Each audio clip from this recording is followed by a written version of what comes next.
This is The Paranoid Strain. I'm Fearful Jesuit. You know how... Wait, how am I going to put this? Okay, everybody's had this experience at one point or another. You get on your fixie bicycle, helmet up, and head out to the locally sourced vegan kombucha place that's like 2 neighborhoods over because your area can't get it together to join the probiotic revolution, even though you're like, hey everybody, it's like 2022, you know?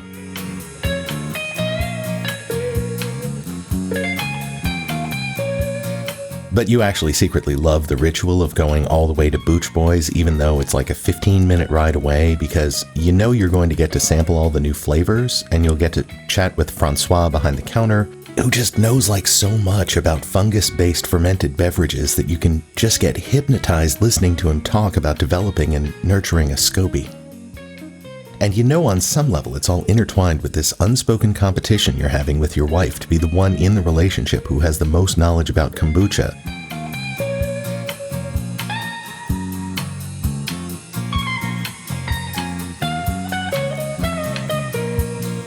Or at least you're having this competition. You're not positive your wife even knows about it, but more than that, you've been spending an increasing amount of your free time reading up on the subject just so that this guy with his very intimidating man bun and piercing blue eyes will know you're not some noob when it comes to creating better, more flavorful, more nutritionally dense kombuchas. Like, you're eager to learn, but you're not like the other patrons. This isn't your first rodeo, right? So you're riding over... Jesuit, what in the holy shit are you doing? Dana, hush. I'm changing up the intro, going for a whole This American Life thing. What's this shit about kombucha and probiotics and bicycles and man buns? You going bougie on me? Duh. This American Life. Bougie. Okay, point taken. But this is a new topic, right? So what gives? Where's the high concept sketch? We're supposed to be listening to a little audio drama where you steal a spaceship from Musk or Bezos and get into high orbit, beam yourself aboard an alien ship, and then inform the conveniently English-speaking explorer in your patented condescending way that they probably don't exist in the solar system, and then you springboard off that to introduce the next year of UFO-related shows. Oh shit, right. You were on vacation when the memo went out. What memo? What company, for that matter? And wait, we get vacation? See, this is what happens when you outsource HR, I swear to God.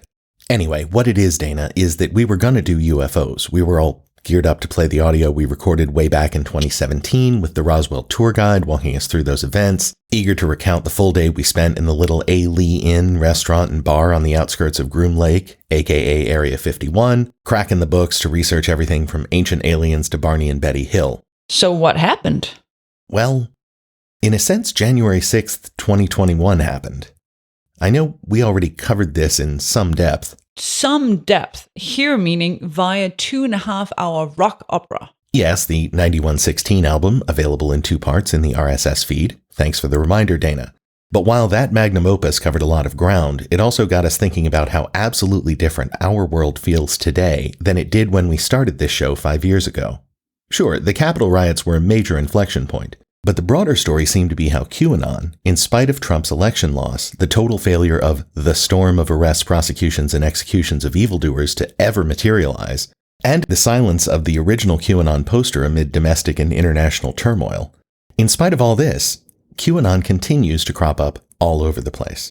But the worst part, and this is really hard for a born glass-half-full guy like your host to acknowledge, the fever doesn't really seem to be breaking. Nothing's convincing true believers that their beliefs are misplaced. And with an election looming later this year in which Q-friendly candidates seem thick on the ground, things could actually get worse before they get better. So, no UFOs. Again, we were gonna do UFOs. In any normal world, we would be doing UFOs right now. We love the idea of doing UFOs. There's all this interesting shit going on with them. I mean, the goddamn government basically confirmed that UFOs, not aliens, just UFOs, are an actual thing.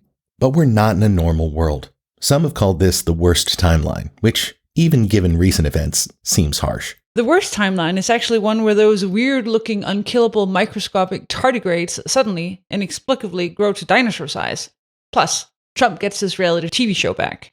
But we realize that while we've tackled topics like false flags, COVID denial, and historical antecedents like the John Birch Society, we haven't really presented a coherent explanation of how exactly those streams of thought have built upon each other to create the Q lusterfuck. He's entirely too proud of that one. That we face today. So here we launch our next big series, which we've titled QAnon, How We Got Here. But you've done QAnon. Twice! 3 times, actually. And we don't plan to retread old ground, but we think it would be a great use of our and our listeners' time to try to contextualize the insanity that we see every day by exploring the origins of each weird idea that has fed its tributary into the raging whitewater shit rapids of QAnon, and seeing how the modern conspiracist mindset warps, alters, and unifies these streams of thought into a semi-coherent, though completely imaginary, worldview. So, no fun little skit? No, definitely skits. It's just instead of doing one big one at the beginning, we're going to try to drop little dramatizations of events, personalities, and concepts in as the need arises. Okay, I fear change, but if you say so. Trust me, it's going to be great. In fact, we're going to do our first little skit shortly. You're going to love it. TBD, but what about the weird noises in the theme song? Don't you worry, they're coming. But before we get to that, we need to tell you about 2 other factors that helped us crystallize what this series is all about. The first is a real-life phone call from a real-life friend.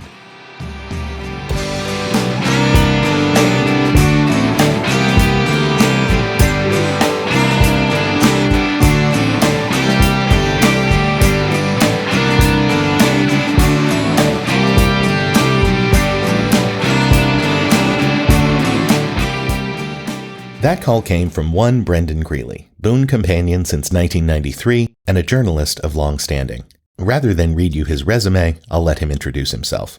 My name is Brendan Greeley. For the last 20 years, I've worked as a staff writer for The Economist and Bloomberg Businessweek and the Financial Times. About half of those years, I've covered economics, in particular monetary economics, covering the Federal Reserve, basically. I happen to know Brendan. I should note here that his pseudonym is Breen, because of our long-standing rule that everyone gets a pseudonym, and also in relation to an even more long-standing and Brendan insulting in-joke among our friend group. Carry on. I know Breen, but his job has nothing to do with conspiracy theories. So why is he here? The reason he called me has to do with a news story that broke concerning a topic about which he knows a great deal. And what is this exciting topic?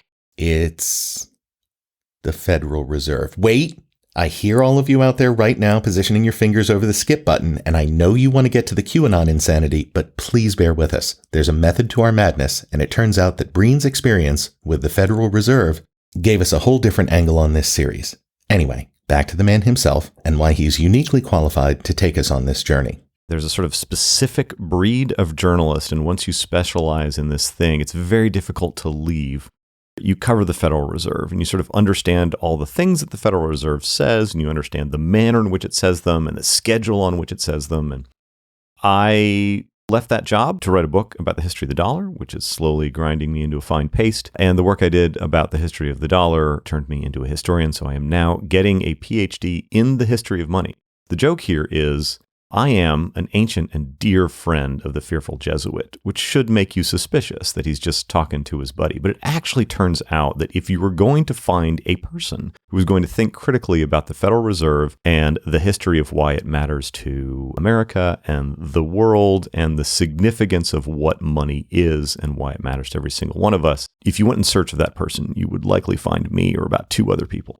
Stipulated. He's an expert in something important but boring. Where is this going? Around the beginning of 2022, he called me with what I can only describe as a crisis of conscience. I called fearful because I was distressed. I'm not a Fed reporter anymore, so none of this is my reporting. People who work at the Federal Reserve, in particular the principals, the governors in Washington and the presidents of the various Fed banks around the country, they always have to file financial disclosure forms.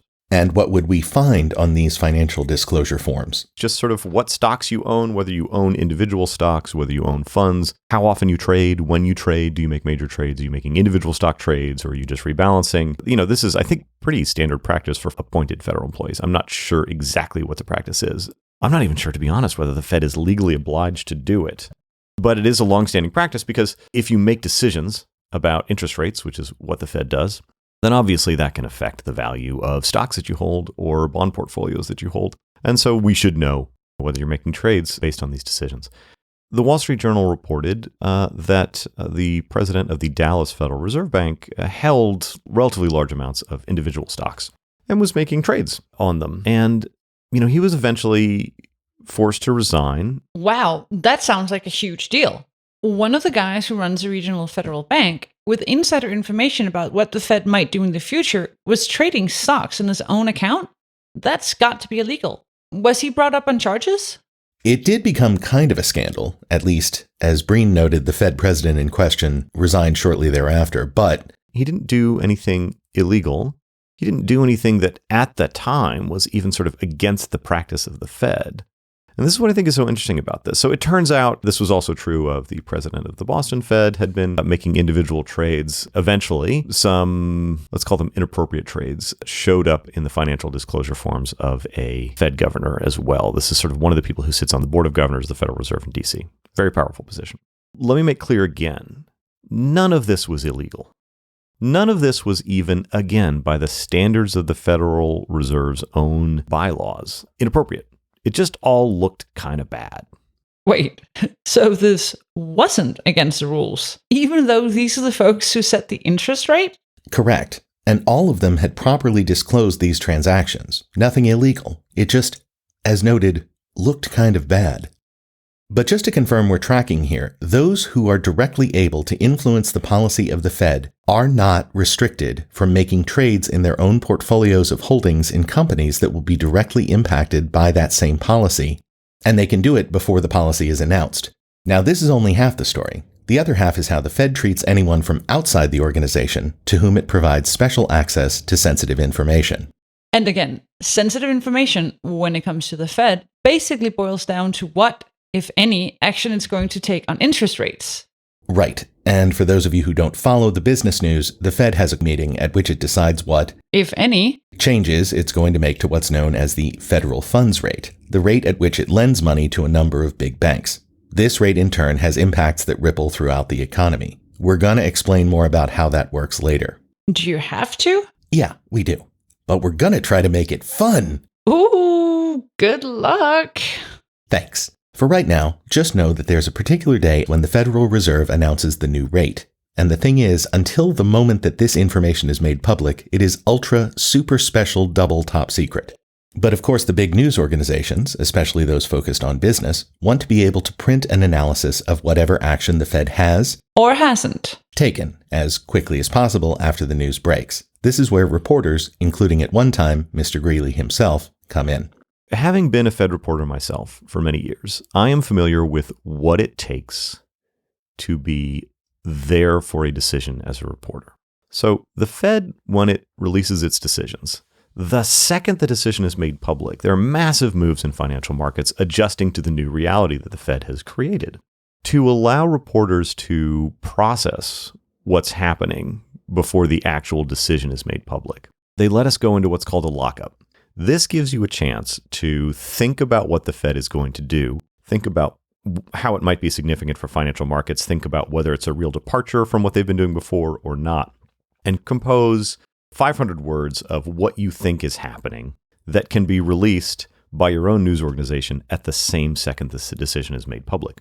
Of course, at this point in our original phone call on the topic, he had to explain to me what exactly this lockup entails. In essence, it's a much more thorough version of the familiar TSA screening process at the airport. Please remove all metal objects from your pockets and place them in a bin. All electronics larger than a cell phone must be removed from your bags and placed in their own bin. Put your infant children in a separate bin. Place your youthful hopes and dreams in another bin and then glare at them, ruefully. Place an empty bin on your head, then hop on one foot and recite your grandmother's secret fudge recipe. If you are planning any terrorist acts, you must provide all details on Form 27B/6 and place the completed document in the orange bin, or your massacre may not qualify for consideration during award season.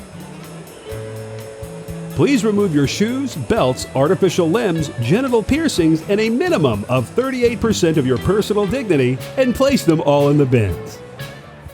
Okay, it's not exactly like the TSA, but it's kind of close. A lockup is in a building in Washington, D.C.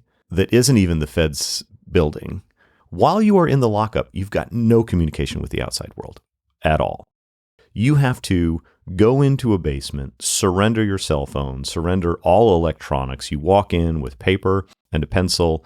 You have a computer that your news organization owns, but it's actually in the lockup itself. It stays there. You hear that last part? If you want to type up your report in lockup, your news organization has to leave a non-network capable computer inside the building permanently to maintain the security of the impending Fed news.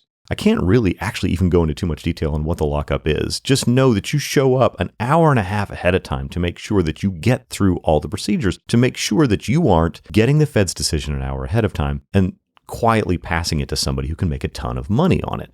So to review, the Fed is so concerned about this important market-moving information getting out that it physically and digitally, albeit voluntarily, imprisons reporters until the news becomes public in exchange for those reporters getting the earliest possible scoop.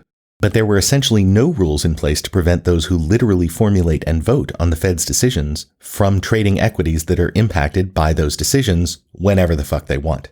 A minute before the announcement, an hour before the announcement, a week before. While they vote. Go nuts. How the fuck is this possible? And how do the people who work at the Fed not see this insane double standard? It's crazy, right? Especially when, as Breen points out, there's an obvious solution. You should probably, as the principal at the Fed, have to take whatever wealth you have and put it into a portfolio, 60-40 stocks and bonds that just tracks the progress of the market. When you leave, you cash out, and then you can reinvest and do whatever you want. You just should not be able to make decisions with your money. I understand that you're probably a smart person. If you work at the Fed, you could probably make better decisions with your money than in a tracker. But if you are in public service, you shouldn't be able to trade on information that you even might sort of accidentally know. I can think of a scenario where you're not even consciously making a trade based on information you know that's not yet public. You just sort of understand things better than everybody else does because you're having all these conversations with people. It's impossible to imagine a world where you divorce what you understand about markets in the Fed and what you're learning on a daily basis internally from just conversations that you're having and any sort of investing acumen that you might have. You can't check that at the door. You should have to cash out of whatever you have before you start serving at the Fed. And by the way, the Treasury Department as well. But they don't embrace that solution. So, these people don't seem to worry at all about the fact that they can do what they wish investment-wise while also wielding extraordinary power over one of the key inputs that impact those same investments. And they do this while ensuring that no one outside the organization can possibly leverage that same information for personal gain. And I started to realize why. But the point is, these people somewhere deep down really feel like they can divorce these things, right? Like, this is not a group of people who are cackling and rubbing their hands together and saying, we will make the journalists go through this pageantry, but we ourselves will leverage this for our own benefit. It's people who work there and say, well, you know, I would have made this trade anyway. They have clear consciences. No one ever told them not to do it. That's just the way things are done. You are a priesthood that can be trusted with the Latin version of the Bible. The reporters and the hoi polloi, you can't translate it for them because they wouldn't behave as responsibly as you would. That's exactly right. Jesus, that's sobering. But as Breen pointed out, it's actually worse than that. The people who cover the Fed, it's such a specific job that one thing that happens is we all work together at one news organization and then we move to other news organizations. People move on. They'll go to the New York Times. They'll go to the Wall Street Journal. I went to the Financial Times. We all know each other. There's like 10 of us. So it's kind of nice to be a person who is deemed significant enough to get this information in advance under strict embargo so that you can process it and help the world understand it. It's this performance that you go through to get in there. And the performance says, this information is important. I am reliable. You can trust me with it. And I am important enough to be the kind of person who was allowed through this elaborate security procedure to think about this information before it goes out. I had a pang of conscience. No, that's not right. I had a crisis. And the crisis was, I loved being a Fed reporter. In my weird little world, it was the NFL of what I cared about. You get to talk to important people. You get to have conversations about subjects at the limits of what you can understand yourself. And you get to turn them into words that make sense to normal people. You put on a suit and tie and you hang out with people who make decisions. And I was very proud that I got to do that. And I still am. But I thought about the lockup procedure, everything that you have to go through to make sure that you do not release any Fed information early. And then I thought about all of these people at the Federal Reserve in principal positions, either governors or presidents, who were trading on their own account. Again, I got to make this painfully clear, not illegally, but it is very difficult to be a member of the Fed and not have some sense of what's happening, not be aware of sort of which direction people are leaning. One of the things you do if you're a Fed reporter is you're constantly trying to figure out what kind of conversations are being held internally and what that means for markets. Because the people who pay your salary are people who read financial news magazines. They want to know this stuff too, because they want to make trades based on them. So I thought about the inconvenience of the lockup procedure, but also the inconvenience of it is in part something that makes you feel important. You get to sit in the front row when they have their press conferences and you get to raise your hand and ask questions. It's very exciting. And I thought about how that made me feel. And then I thought about how there are people inside of that system who are trading on their own account in ways that sort of now when you actually think about it, feel kind of inappropriate. It's not just that there's a seeming double standard at play here between the lockup procedure for reporters and the fact that there are actually no rules about Fed governors trading on their own accounts. It's also that the whole experience, whether deliberately or not, has the effect of making the people who are supposed to be the representatives of the independent Fifth Estate, the press whistleblowers who will speak truth to the people about the power of the Fed, the experience makes them feel like they're important, part of a secret club. This seeming indignity of the lockup procedure in reality feels like the pat down by a bouncer before you get let in past the red velvet rope at the VIP entrance. He assumes. It's not like anyone is letting him in VIP entrances. I don't care. Stupid club anyway. I don't even want to go in there. This brings us to the reason I'm discussing this conversation in the context of my QAnon concerns. The scenario my friend, the expert financial journalist in an Ivy League PhD program, the guy who has covered the Federal Reserve for years, was laying out for me, in my mind, sounded as if the whole thing, depending on how you looked at it, actually was, in a sense, kind of a conspiracy. Wait, what? You're saying you believe those crackpots who think the Fed is deliberately putting us on a course of national bankruptcy to appease the nebulously defined but probably Jewish international bankers are right? Obviously no. That's fucking crazy. And racist. And saying it's a conspiracy is really the wrong way to look at it. Instead, the people who work at the Fed, and as a rule, work diligently and with a real sense of doing important work to benefit the broad American public, as Mr. Greeley would tell you. They're all really nice, thoughtful people. It's really strange if you've spent any time covering Washington. It is not a place that is full of nice, thoughtful people. Everyone at the Fed, I think they often do the wrong thing, but they're genuinely trying to do the right thing. And they're just really thoughtful when you sit them down for an hour-long conversation about financial markets. It's really easy to be charmed by them because it's so rare to find a group of people who are thoughtfully trying in good faith to do the right thing. I never got the feeling that I was being bullshit or lied to. Exactly. These nice, public-spirited people who are trying really hard to do good things for the economy are hamstrung in that effort by an inability to see how their lack of transparency and their own institutional blind spots, like that whole trading on your own accounts thing, can make them appear to be out of touch with the economic needs of people who didn't go to the schools or come from the backgrounds that would lead to jobs at the Fed. At best. Or as if they're part of some high-level conspiracy to fuck over the American people at the whim of mysterious puppet masters. At worst and, craziest. So that conversation with Breen started ping-ponging around my head, colliding with those thoughts about QAnon spreading across the land like the nothing in the never-ending story. They look like good, strong hands, don't they? But to complete mental bingo, I still needed an N4 and a G5. I found them in an excellent book called The Storyteller's Paradox by Jonathan Gottschall. The author is an academic whose career is devoted to the study of storytelling, and while his earlier work in the optimistic book The Storytelling Animal focused on the incredible positive power that stories have to uplift and unite our species, His new tome is kind of a downer. Specifically, it's a downer because it notes that precisely the same storytelling and story-emphasizing instincts that have unified humanity throughout our history are also the same forces that can sow division, discord, and hatred. Bit of a buzzkill, but a smart, well-researched buzzkill, so we read it twice. We were fascinated by the story it tells about the stories we tell ourselves.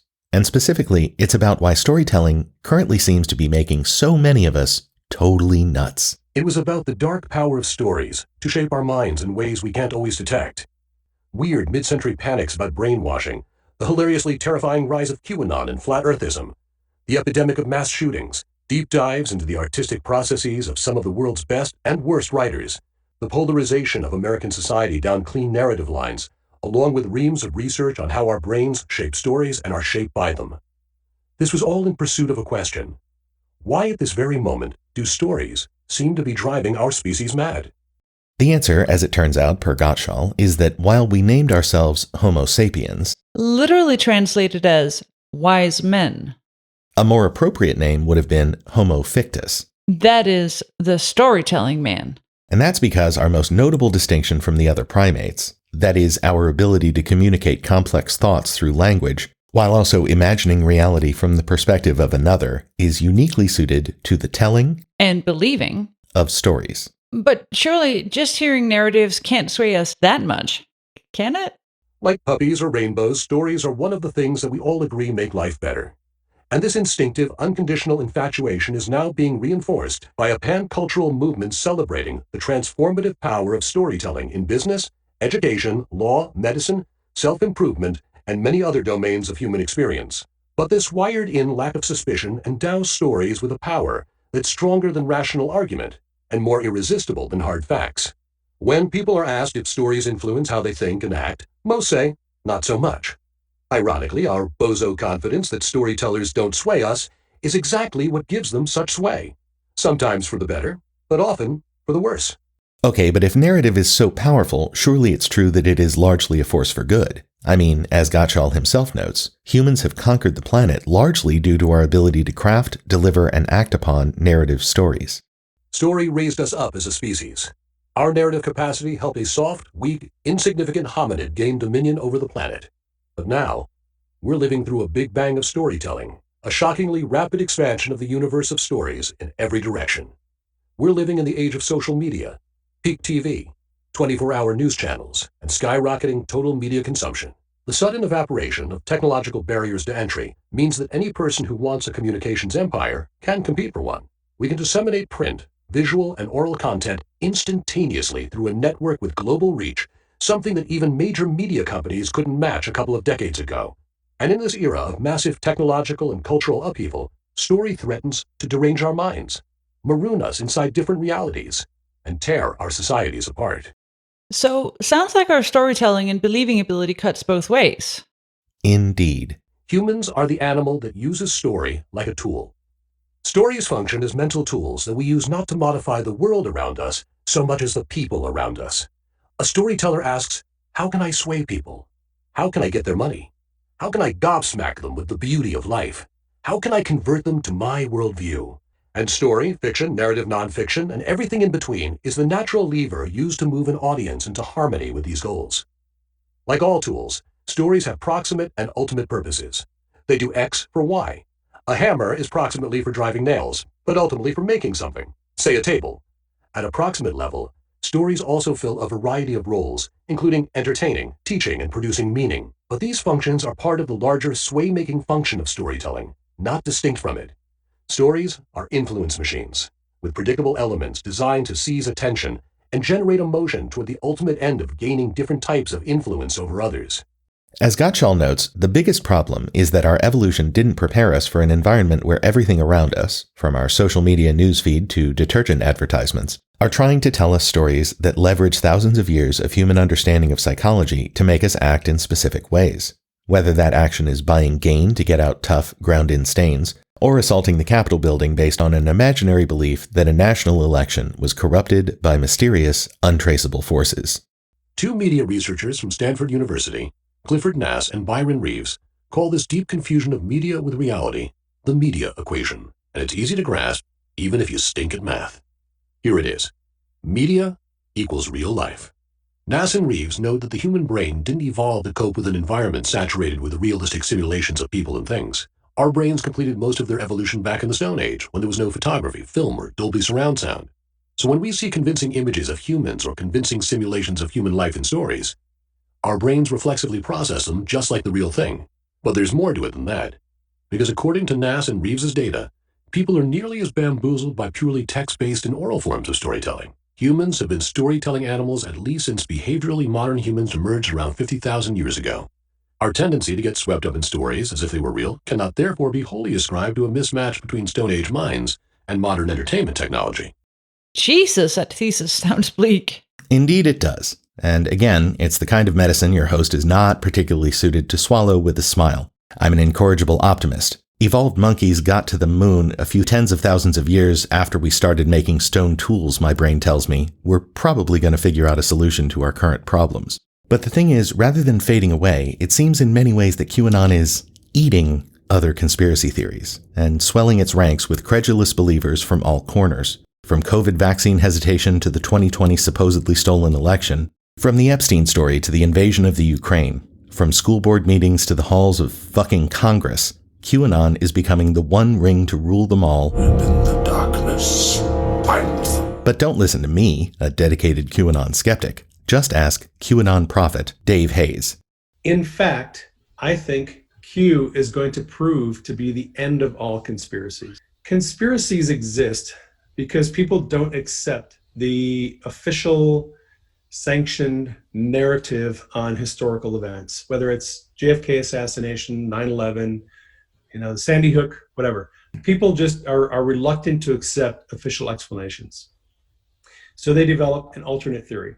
Q is going to expose the truth on most of those historical events. The sinking of the Titanic, what the Federal Reserve is all about. Q has occasionally talked about aliens and UFOs.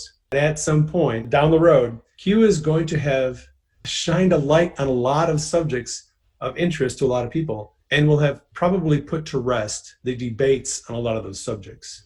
So rather than being just another conspiracy, I think Q is going to answer for once and for all a lot of alternate theories on different historical events. Thing is, where he sees QAnon as a miraculous key that will unlock all previous conspiracy theories, I, as a non-lunatic, see it instead as a monstrous, unquenchable conspiracy thirst trap. Wait, do you know what that term means? I think so. Give me a little slack here. Like a thirst trap, QAnon sits there poolside in its skimpy bikini, waiting for any unsuspecting schlubby rube to express belief in some other conspiracy theory. Then it lures the unsuspecting prey ever closer with exposed cleavage and a sincere agreement that the world is indeed secretly run by a powerful clique of evil manipulators. And by the time our rube realizes what has happened, he's suddenly simping for... You're definitely too old to say simping. Okay, subscribing to the OnlyFans account. Metaphorically. Of an alternate reality where the anti-Trump pedophiles are running everything from behind the scenes, and through QAnon, everything from 9/11 to UFOs is going to be brought into the searing daylight, and all secrets and conspirators will be exposed and purged. That brings us to the final piece of the puzzle that locked into place as we contemplated this series. Everything QAnon says about everything is, obviously, demonstrably wrong. But on the other hand, while conspiracy theorists' ideas about, for example, the Federal Reserve are off base, that doesn't mean there isn't a big problem with that institution sitting right out there in the open. As Gottschall would tell you, the narratives we tell can aid understanding, but can also obscure it.